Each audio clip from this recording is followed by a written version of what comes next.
Good morning, good morning, good morning. Welcome to Build Your Best Life with Coach Deborah D. Smith. I am super excited as always, and I guess you say she's always super excited. I am because I love what I do. So I am always super excited to be able to help young men and mothers with sons.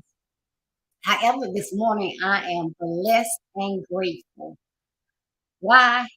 We had a wonderful conference this week. If you missed the videos of presentations on Monday through Thursday, you have got to go back and look at them. You can find them on YouTube, Facebook, as well as Twitter. Go back and look at them. I mean, we were really blessed each night. We heard from Coach Stella Major on Monday night. Uh, I spoke on Tuesday night. On Wednesday, none other than Brady Robinson. And then on Thursday, Coach Ricardo Miller closed us out. It all was amazing.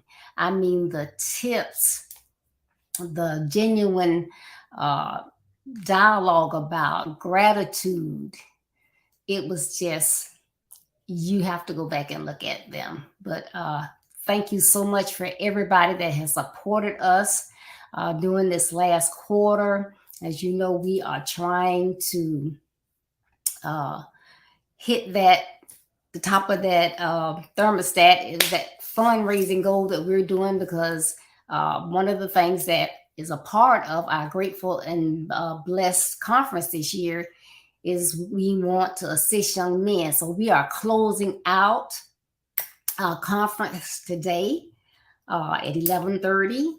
I have an opportunity to visit one of our facilities where young men are housed, and I will be giving them each autographed copy of my book as well as a packet of goodies for today. So I am excited that everyone who stepped up to help us reach that goal. Thank you so much for your support. It's still not too late. We are doing this through the end of the year, trying to make sure that we can assist young men and mothers with sons on this platform. So again, thank you so much because I could not do it all alone. So I really appreciate your support and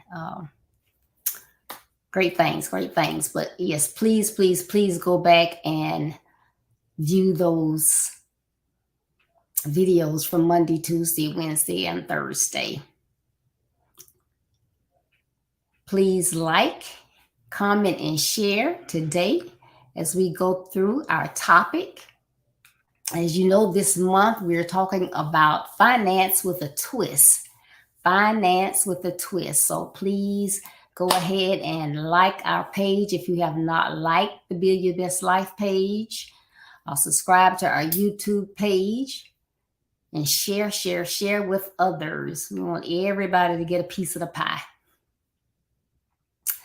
All right. So, Build Your Best Life, we teach basic principles, and our foundation is based off 5 building materials. Building material number 5 is finance. So that is one of the reasons why we're talking about finance this month, but we're doing it with a twist. So today I'm going to be talking about expenditures, and we all know what that is. But as we look at expenditures, are what or how we spend our money for goods or services, we have to do that. So spending money, that's not an issue.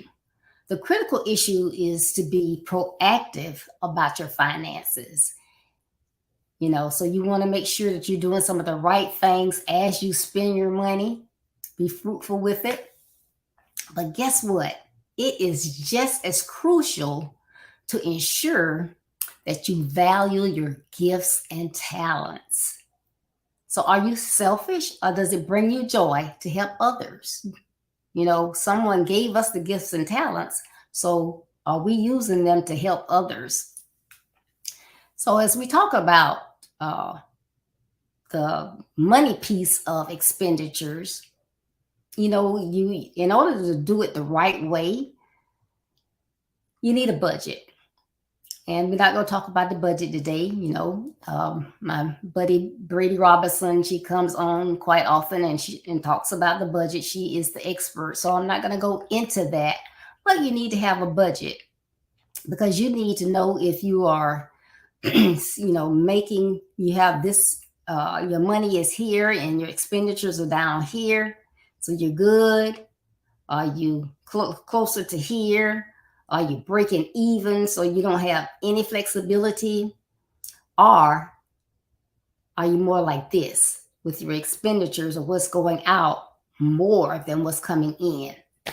So if you don't have a budget, how do you know? You don't.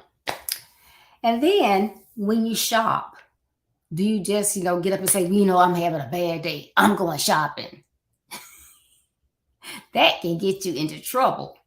Because now, do you have the money to shop? Or are you going to use those credit cards? What are you going to do? Now, some people can say, well, I just down, I need to go shop. And they can go window shop and be fine. But then there are some that if you go shopping, you got to buy something. So you have to be sometimes, I won't say frugal, but you have to be careful when you go out and shopping. So is there something that you need to purchase? Are you going to get a gift for someone? What is it that you're doing? You just shopping to be shopping, or why? Another thing, some people won't use coupons. Some people are experts at using coupons. They go to the store and they get money back. They have 2 baskets of groceries and other things and get money back. But what's wrong with using coupons? If you can get a coupon, I'm always doing that. I can be online because I'm the online queen. I don't shop. I don't like to go out and shop. I shop online. So I can have something in a cart and then I'll open another window, a browser window, and look for some coupons. Is there a coupon? If it's just free shipping, hey, give me a coupon, 5% off, 10% off. I don't care. If I can find a coupon, I will use it. I love Bath and Body Works, the hand soaps and the wallflower fresheners. But I always wait until they are on sale before I purchase those. So that's how you have to, kind of watch your money. Look for those sales. And then think about your purchases. Why are you buying it? Are you just, like I said, are you just buying something to be buying something? Is something you need? Because, I'm really bad. So I do well to stay home and shop because I'm one that can go in Walmart to get 1 or 2 things and come out with a basket just full of stuff. Because I can just go in there just be buying stuff. It'll get used or whatever, but that's not what I went for. And if I didn't get it, we'd be okay. So, that's just the thing. So that is thinking about your expenditures and how you spend versus, when you're thinking about money wise. But now I kind of want to shift to that finance with a twist and talk about your gifts and talents, because how you use those is just as important. Because you have gifts and talents that are here and you are down here. You're not doing anything with them. You're going to take them to the grave. Or are you utilizing them? How are you utilizing them? It matters because, God gives us all a purpose. There are different purposes. And if he gives you that purpose, sometimes we'll say, oh, well, so-and-so is my purpose. But is it really? Did God give you that purpose? It could be your passion or whatever. But if he gives that to you, he's going to give you the gifts and talents that you need in order to make it be successful. So what gifts and talents have you been given? Not what you want to do, because you might want to do something and you think at it. I want to sing, but can't hold any kind of note. But what are your gifts and talents? Is it to be a writer, a screenwriter, an author, an educator, a preacher, a CEO, a physician, a mathematician, working customer service, a sales. And yes, there are some people that have a gift to work in customer service, but you find most of the people that are in customer service, they should not. That is not their gift. But that's one of the easiest places to get a job because of the turnover. And then sales. So you may have those gifts to do those things, but it's important, what you do with them. Some people have gone to school to be, say, a physician. They went through the 4 years of college. They got accepted into medical school, began to work in that, to attend medical school. And then for whatever reason, they went off and did something else. Okay, so was that their purpose? Or were they doing it because somebody wanted them to be a physician? Maybe a parent was a physician and they wanted them to take over a practice or something. Or you just change your mind. Or is your talent really to be a physician and you're just wasting that talent?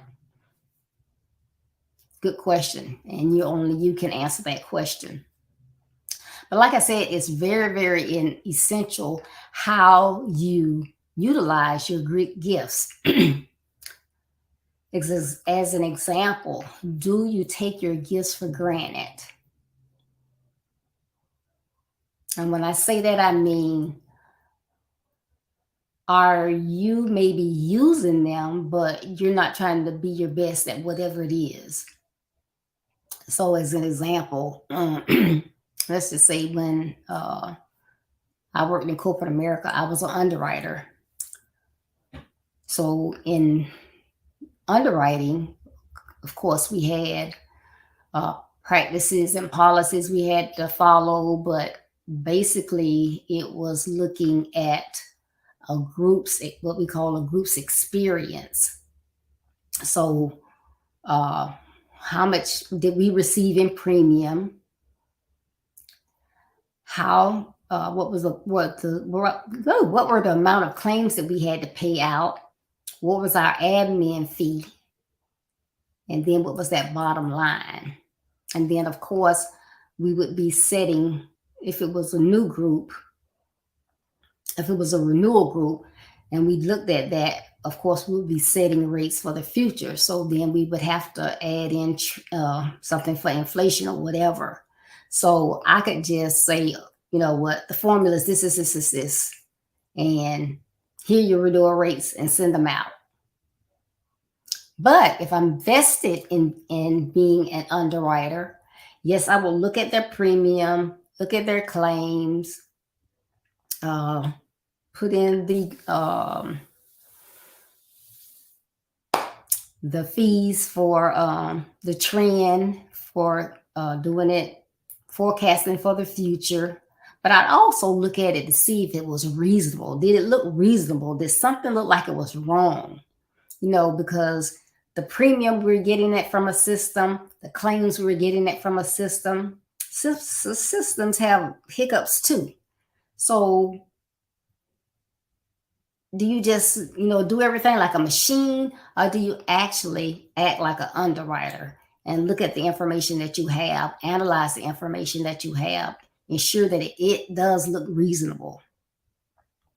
And then if you had a group and you looked at it year after year after year, and each year they had gains. So if you did like a bank statement, say, for lack of better terms, for each year you looked at that, and it looked like every year you were making money on that group. Now they could have a bad year, wipe all of that out, but if based off of their premium, their claims, and inflation, it looked like they're going to get a 20% increase, I would not automatically say, okay, your rates increased 20%. I will look at all that, if everything looked reasonable, how they've been doing year after year after year, and I might say, yeah, you would do a 20% increase, but we're going to cut that to 10%. Or I could send it out with the 20%, and the sales rep would come back and say, can we do anything with this? And then by looking at that, then I could say yes. So that's the same thing we need to do with our gifts and our talents. You don't just say, God give you this beautiful voice, and you just, yeah, I can sing. So if somebody's birthday you sing, you might get up in the choir and you sing in the background. You want to lead a song? Nope. You just you're sitting on your gift. He gave you the gift for a reason. You can bless someone with that. Someone can be feeling really, really down or whatever, and you can sing a song that would just bring them joy. You can, someone can listen to the words of a song that you're singing and receive their salvation.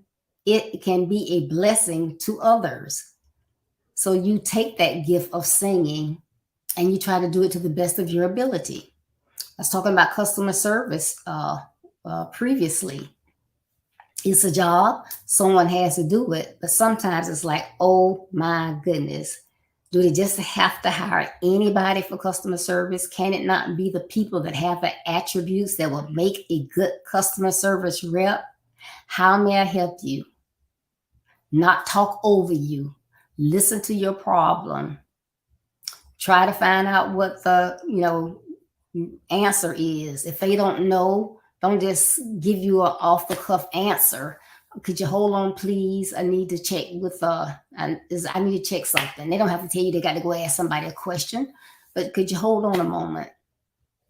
But it's a way in order to do it, because there are some excellent customer service people that work in customer service, but everybody, they don't have the attributes for that position, nor do they care. So that makes it really, really hard.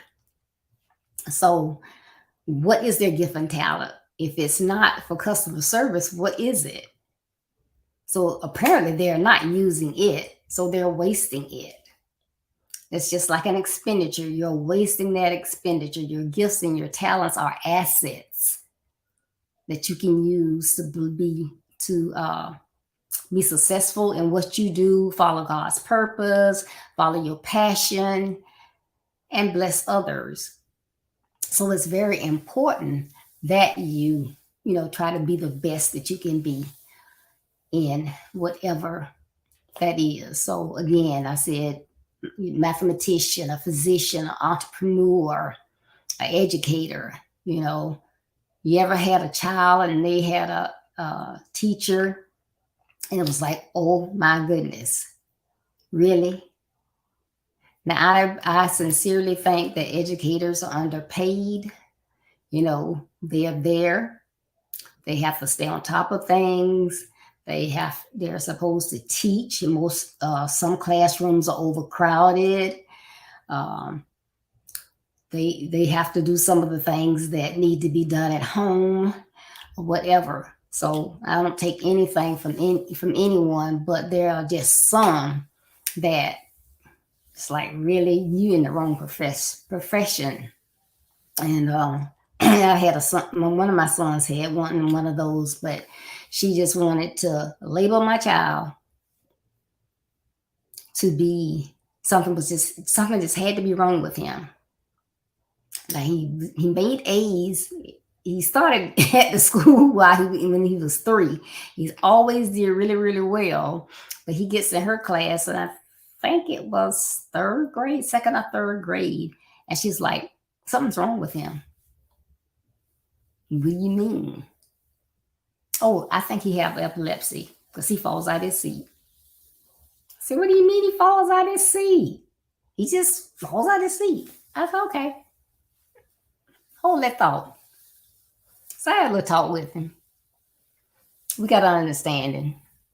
So then you go in there, and I won't say what I told him, but you go in there, sit in the seat, don't fall out of the chair no anymore. You do what you need to do. But she kept saying that. Then she started marking on this paper in red ink or whatever. Like, wait a minute, hold on, lady. I don't know what the problem is, but we had to nip that in the bud.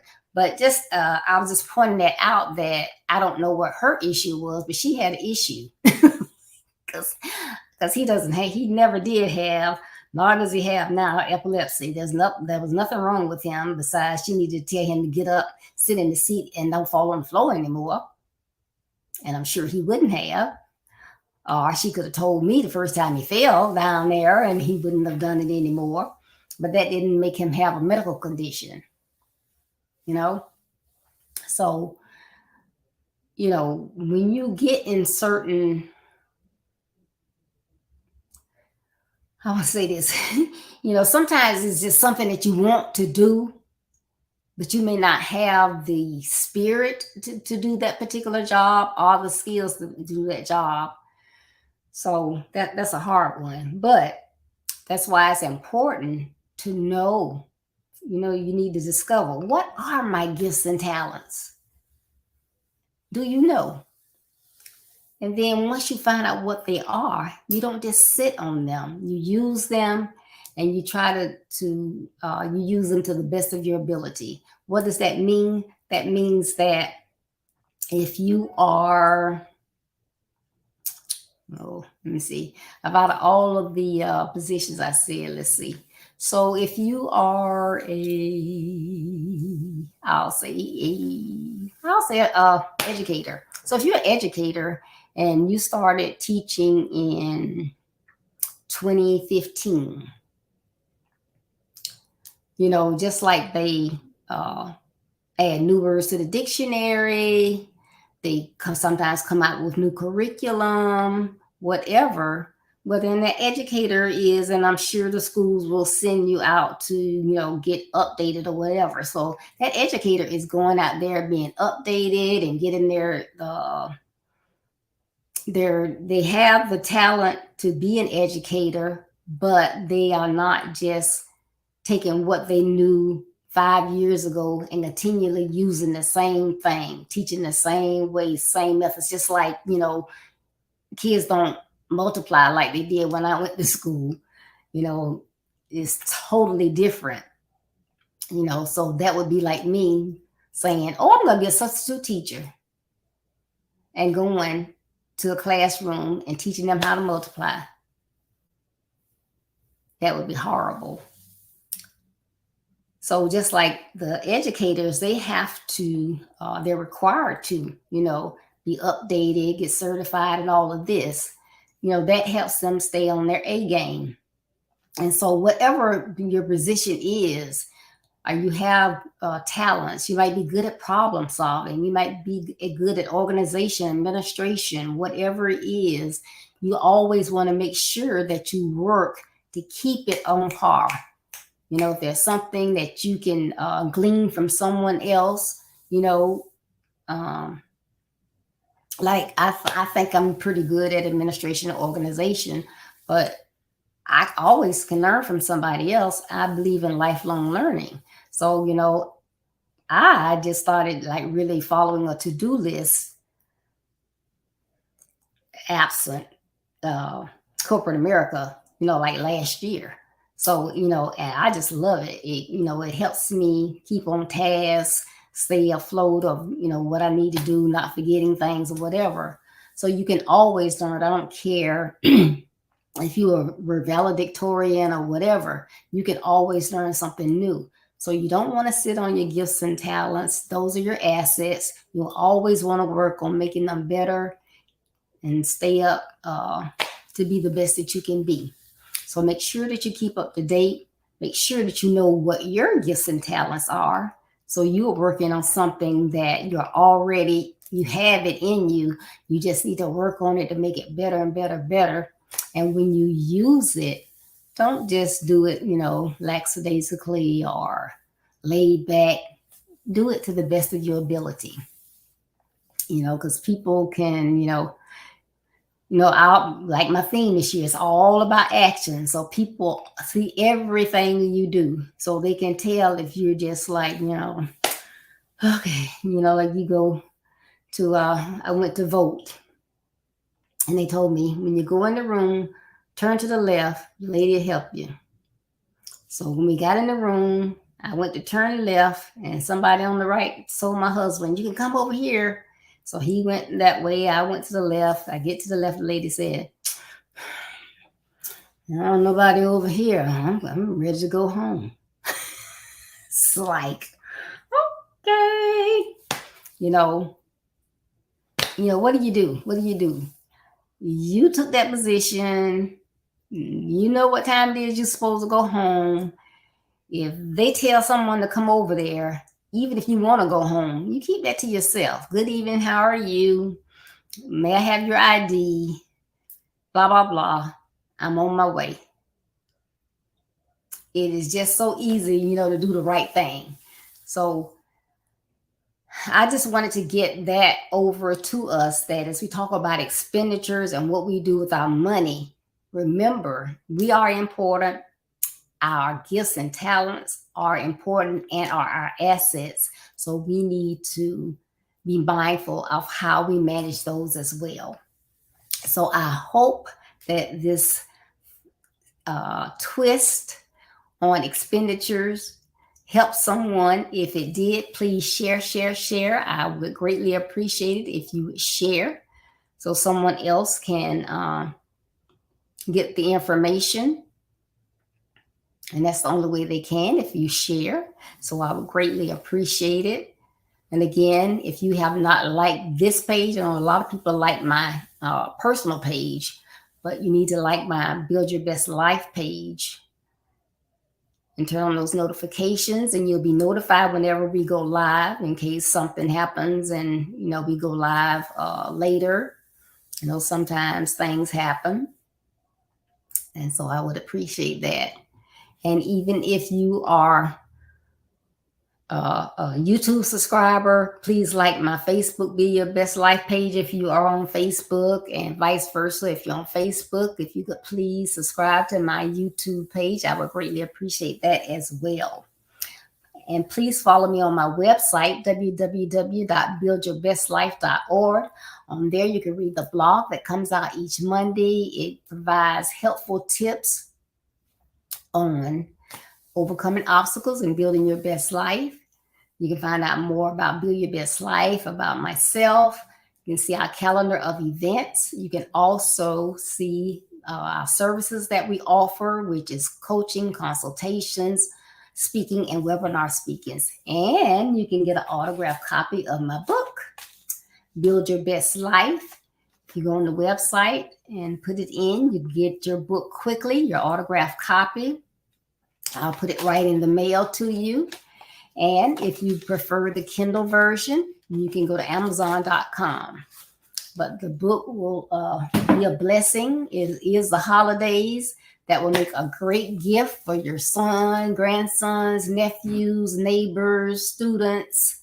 It is a great tip. And even for moms, grandparents, neighbors, mentors, pastors, because Build Your Best Life, we are here to assist our young men in overcoming obstacles and building their best life, and mothers with sons as well. We need that. So thank you so much again for tuning in. I greatly appreciate it. Please tune in this Tuesday. We're going to have something great. I've been trying to get this on for a while, but this Tuesday, November 22nd at 6:30 p.m. Eastern Standard Time, it's going to be Build Your Best Life Talk, but it's going to be girl chatter. And our special guest is going to be Cynthia Ferguson and Mickey and Sarah. I don't want to butcher their names, so I'm just going to say our young ladies are Mickey and Sarah, and they're going to be on Tuesday. So please join us. It's give and it's give them back, but it's going to be girl chatter. So, we had the young men on here, but we want to flip this thing. We want to get some girls' perspective on some things. So please tune in. I hope to see you here. It's always a joy and pleasure for you to come into for you to allow us to come into your homes. I really, really, really appreciate it. I cannot say that enough. And thank you so much for all of your support.